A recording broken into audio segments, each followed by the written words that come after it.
three beautiful readings from the Jewish tradition. The last from Elie Wiesel, a great Jewish teacher of the 20th century. Well, in our biblical text today, God was gardening again. I mean, you remember right at the beginning of the Bible when God planted a garden in Eden.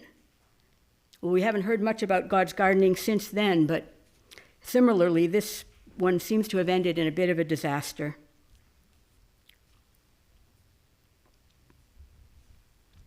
Now, I was thinking about these passages, these comments here, these poems, and I was thinking about them in our own context. And I was thinking about these recent years when we lived with COVID. You remember, COVID disrupted trade. We couldn't get everything that we expected or wanted or needed. It shifted what they call the supply chains. It interrupted them. And this was actually not a foreseeable effect of a 40-year globalization policy, a policy which said we should produce things in the place where they are the cheapest to produce, and then just ship them to where they are needed. So in that way, certain agriculture would take place in one place and certain other agriculture in another. You would grow pigs there and you would grow corn there. And so this was supposed to produce the most efficient way to supply the needs of people. And so, I mean, we still see it, of course. We see fruit coming in from Latin America, fresh fruit that would be out of season here. Or we see electronics, little electronics coming from Asia, and TVs from Mexico built in little parts from Asia. But what happens when we do that? When we build those kinds of supply chains, those globalized supply chains, is that we no longer produce what we need close to home. And we see this especially in some of the less developed countries that rely on subsistence agriculture, where many people grow their own food or food for their village. Because when their land is absorbed by big companies to grow food for export, and they're supposed to buy imported food, when the supply chain is interrupted, they are in deep trouble. And they also need money to buy things that they didn't need to buy before, because they grew it themselves. And of course, in industrialized countries, jobs are lost because production for certain items moves to a place where labor is less expensive. So everything gets disrupted when something like COVID comes and shuts down trade and factories and workplaces. And there have been many arguments about the wisdom of globalization over the last 40 years. And the ones I'm thinking about this morning are who benefits and who pays the price. So when God starts gardening again, in this lovely poem from the book of Isaiah, "Let me sing for my beloved," I feel like we're eavesdropping on an ancient argument. It's an argument. It's given in poetry, which can be metaphorical, which can be symbolic. It uses different kinds of language. And so it can't be translated the same way it sounds in the Hebrew. But nonetheless, we have read it freely for many years, and certain assumptions about it have come to be kind of presumed. So who is speaking here and who is hearing? Who is the message directed to? When the poem starts out, it's almost like a garden club meeting. I mean, Annie and I belong to a garden club. You probably have gardening friends too, and you say, oh, I planted this and I remembered to do that, or I pruned it right at the beginning, or I had to trim the roots, or whatever. You share these stories and you help each other learn how to garden better. But this wasn't meant to be a garden club meeting. This is a prophetic message from the prophet Isaiah. So one thing that when we read this, we think that, oh, this is just talking about planting a vineyard. That's a normal thing to do. People do it routinely. Or maybe everyone has gone wrong. People of Judah, people of Israel. But one of my favorite Bible scholars, Marvin Cheney, known to some of you, argues that there's a vineyard metaphor here for a very particular reason. And that is because in those days, it was in the 700s BC, there was a change going on in the economy. So the well-to-do wanted to import their luxuries, import war material, import architectural supplies. And in order to do that, they needed to export something. And their strategy was land consolidation, owning up more of the land, and then becoming absentee landlords for a vineyard or an olive orchard. And the way they went about making this happen is it was typical that peasants, not every year, but some years, they would have to take out a survival loan just to plant the next year's crop. And if they couldn't repay that, then the one who lent the money, who was someone who had a lot of money, could take their property. And they could make it even harder for the peasants because the well-to-do were the ones who set tax policy, for example, and they set tax policy that favored them and that taxed the peasants heavily. So between taxes and planting loans, it was very difficult for peasants to sustain their subsistence way of living. More and more land was absorbed into these big land holdings and converted to large vineyards. That's what we're talking about here. Not my 2 backyard grapevines, but a large vineyard. And you can say, well, how do you know that?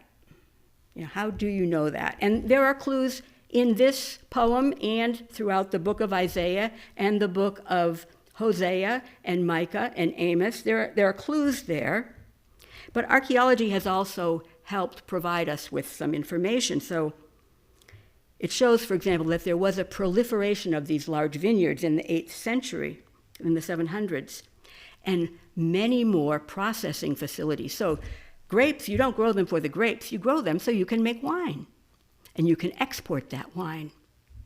And so we find processing facilities for grapes, and we find seals for the jugs that say, of the king. And so they are stamped as having the right measure, or maybe even going specifically to the king's supply. So these vineyards that Isaiah is talking about here, these are not, they aren't just vineyards. They're a place of struggle. People are struggling. And for the elite landowners, they are proud symbols of prosperity, of progress. But for the peasants, they're symbols of injustice. They've lost their land and their livelihood, and with great irony, they've become day laborers on their own prior land for wages that are below subsistence. So Isaiah has decided that the thing to do about this is to accuse these elite landowners, the king and the well-to-do in the city. And so he tells a parable. It's a prophetic parable I have built this vineyard and I did everything right, and yet it made wild grapes. What should I do?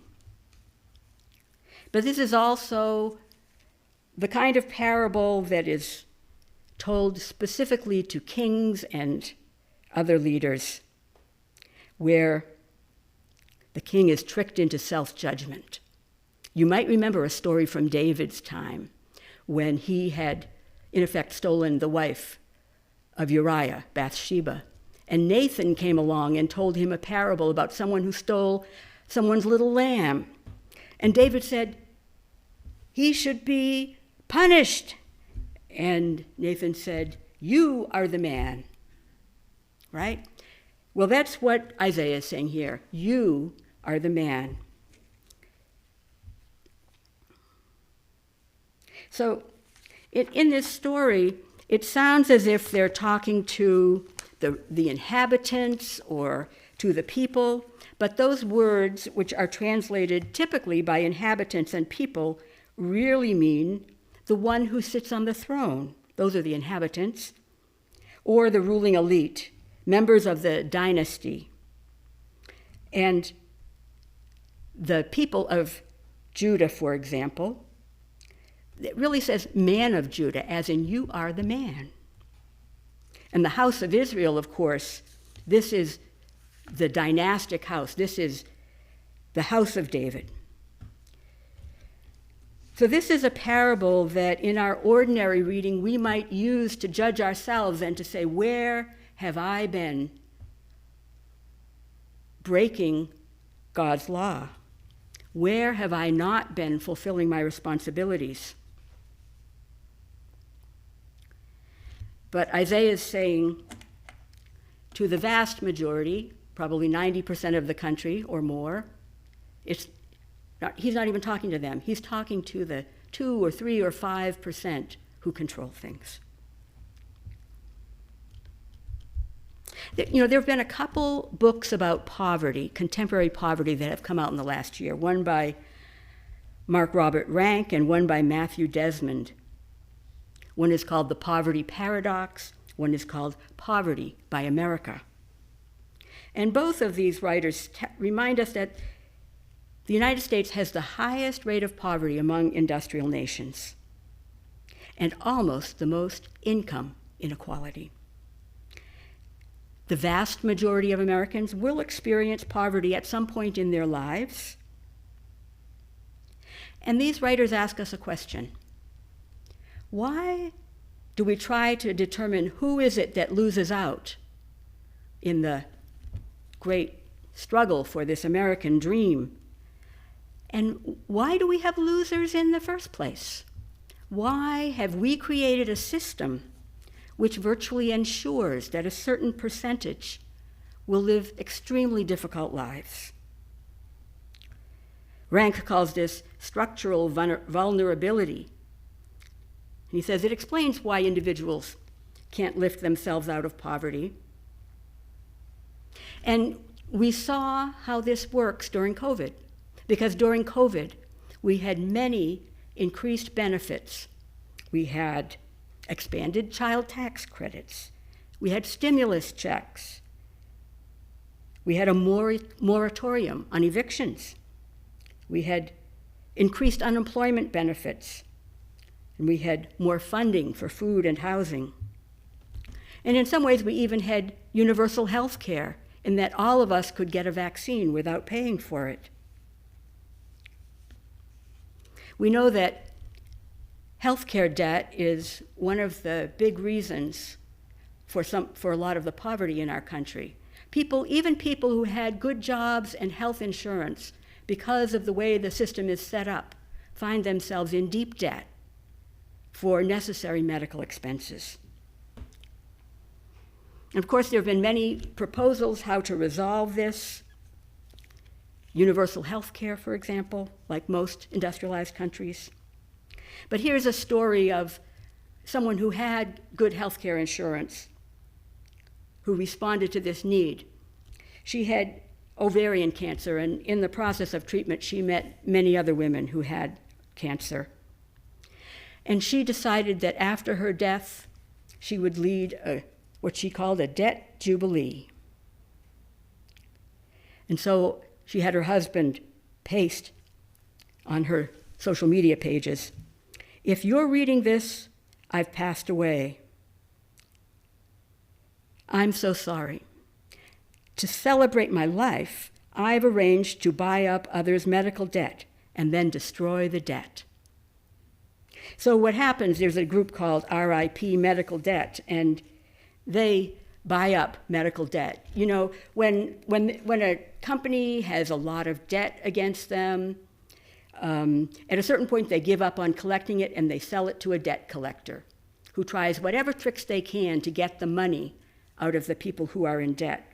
Well, RIP Medical Debt buys that debt from those debt collectors, and because they pay so little for it, about $1 for every $100 in debt, they're able to forgive $100 of debt for every $100 they give.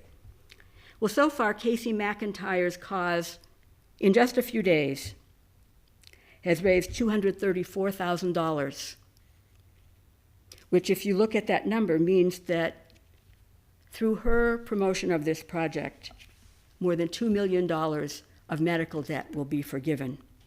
And I'm not going to go into the details of the program. It's very interesting, and we've talked about it here a couple years ago when Stephen was here, and churches were starting to get involved in this as well.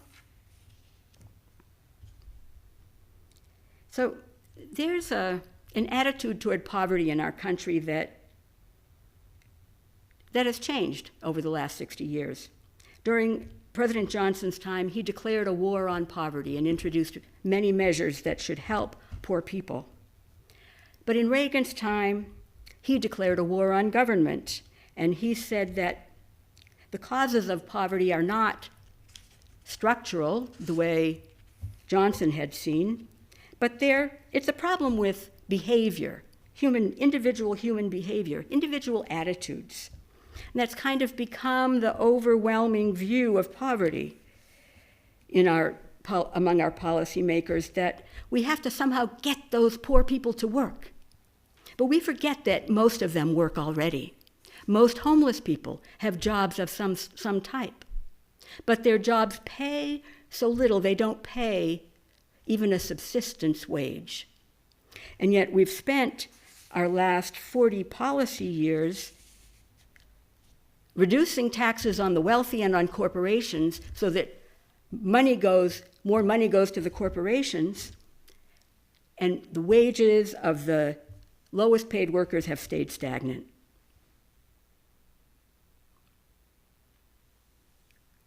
So it's a little bit like the time of Isaiah. It's a little bit like the 700s BC, where people get forced out of their homes, not through any error of their own, but through circumstances.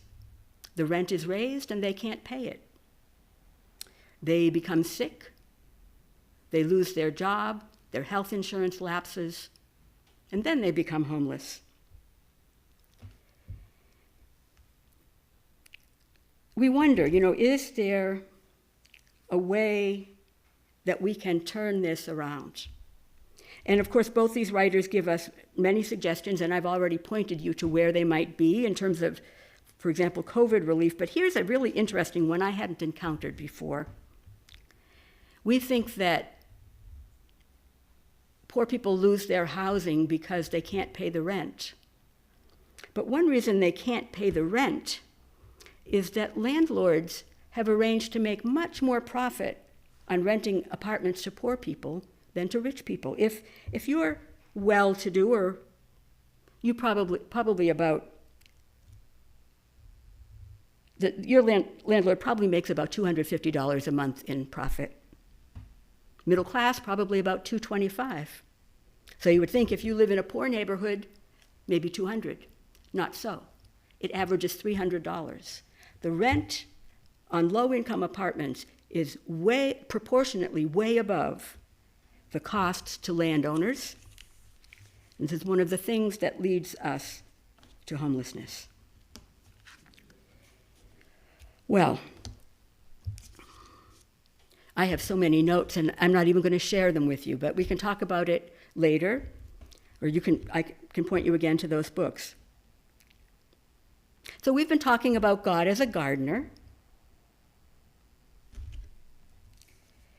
We've been talking about God as a gardener, and we've left this time of great anguish in the 8th century and moved to a time of prophecy not much later in the 8th century, but where the prophet Isaiah is anticipating a new king, one who will rule with righteousness, one who will rule for the benefit of the many. A shoot shall come out from the stump of Jesse. I'm sure you've had that happen. You prune a plant and you think it maybe died, and then all of a sudden there's a new shoot. So there'll be a new king. Jesse being David's grandfather. He's talking about the Davidic dynasty here. And this new king will have a spirit of wisdom and understanding and counsel and might.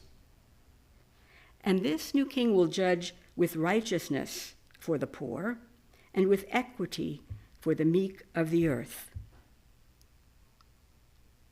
We Christians have often read this passage as a prophecy of the birth of Jesus, of the coming of Jesus as the Messiah. Of course, the Jews don't read it that way, although they that Jesus is this Messiah, but they do see this as a messianic passage. And this is one of the ideas that's behind what Elie Wiesel wrote when he said, "In the Jewish tradition, we are waiting, always waiting for the Messiah. But this isn't meant to blind us to the world. We are meant to bring the Messiah through our actions." And Christians believe that too. We believe that Jesus has called us to feed the hungry, to clothe the poor, to house the homeless, to heal the sick, to visit those in prison.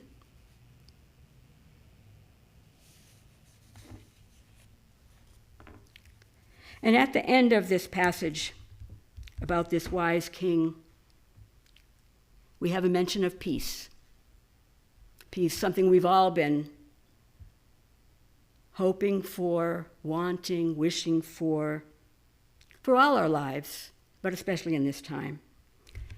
And I like what it says because it's a little ambiguous to our English ears, but it says, "He shall strike the earth with the rod of his mouth, and with the breath of his lips he shall kill the wicked." These are the words of this king. The rod of his mouth, the strong speech, the breath of his lips, conveying the Spirit of God.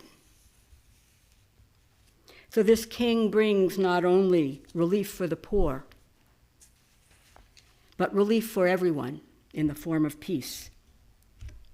Joseph Blankenship reminds us that texts like this reflect in some ways what was a chronic situation in that whole region, where small nations, many small nations, Israel and Judah among them, very often were battling between each other for territory or in reprisal or trying to anticipate someone else's attack.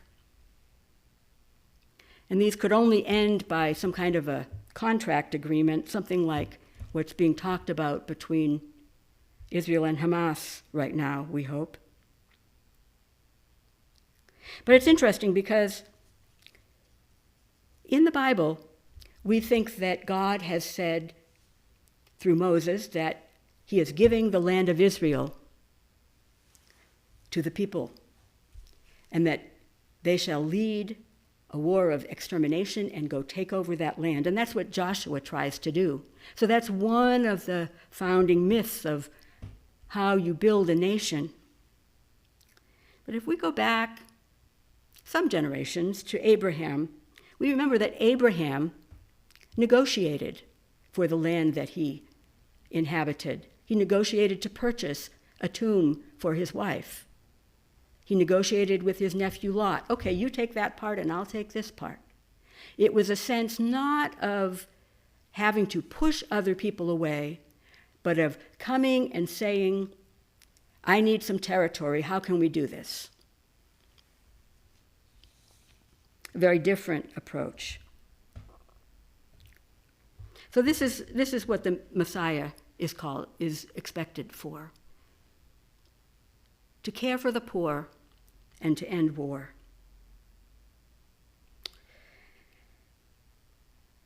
Can this happen? Well, some say yes. Some say yes, like Jewish poetry says yes. Some of the more logical people who think like Romans say you have to be realistic. Very little can change.